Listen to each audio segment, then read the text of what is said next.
Hi, this is Silvia Angel, education consultant and early intervention specialist, and today I'm going to talk about how to help your child say more words.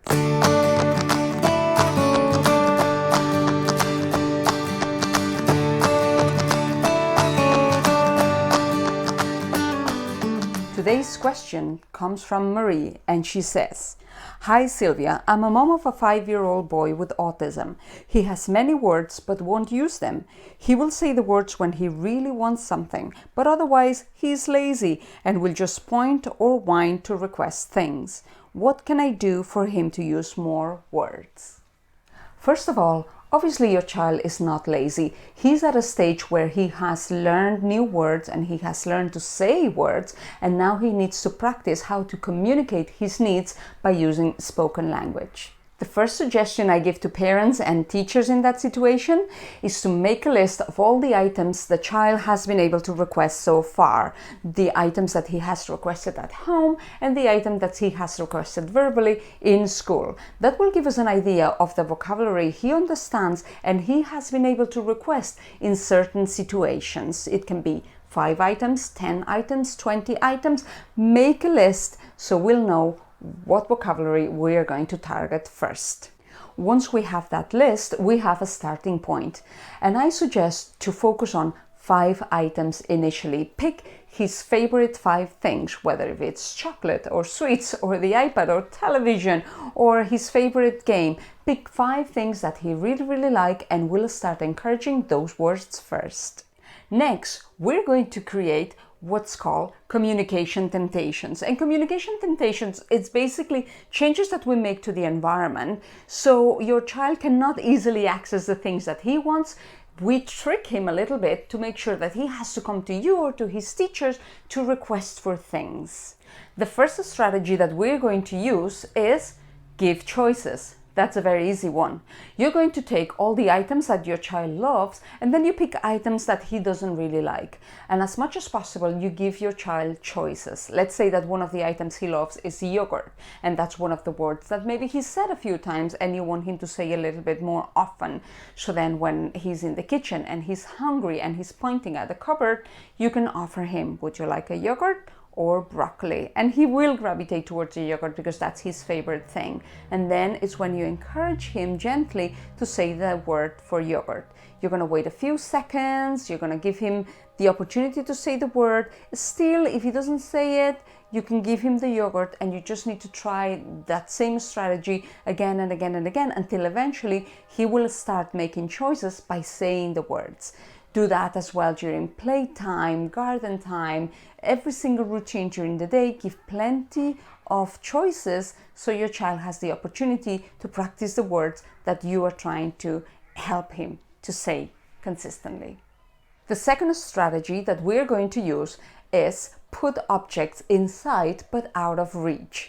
You're going to pick his favorite objects and put them up in high shelves, or maybe put them in clear containers that he can't open. So every time he wants that object, he has to come to you and request it. If he loves books, and that is one of the words that you pick, you put his favorite books up in a very high shelf, so whenever he wants to read them, he has to come to you and request them by saying the words. The third strategy that you can use is to make mistakes or forget things. For example, if you know that your child is thirsty and he wants milk, you can give him a cup, but an empty cup, no milk inside. So when your child sees that, he will have to come to you to request for milk. The same when maybe he wants to play games in the computer. You let him access the computer, but you don't turn it on or you don't put the password in. So he will have to come to you and request for the computer.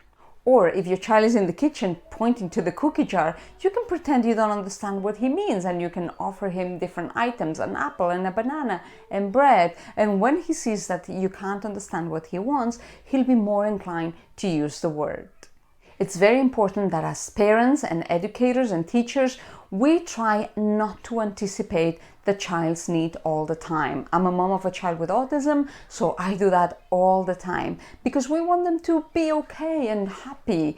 But it's important that we let them struggle a little bit, because it's going to be in that struggle when they are going to turn around and communicate with us, either with signs, with pictures, or with words. But if we anticipate the needs all the time, there's no need for them to communicate with us because everything is done for them. Once we have put in place all these communication temptations, the next step is to wait. Children with developmental delays and intellectual disabilities will need some time to process the information that you're giving them and communicate a choice back to you. For example, if I'm giving a choice to a child, what would you like to eat? An apple or a banana? The child needs to look at the two objects, remember those two objects, make a decision, and communicate the decision back to me. That's going to take some time. It can take them 5 seconds. It can take them 10 seconds. That is why it's so important to wait. For how long you have to wait, that really depends on the child.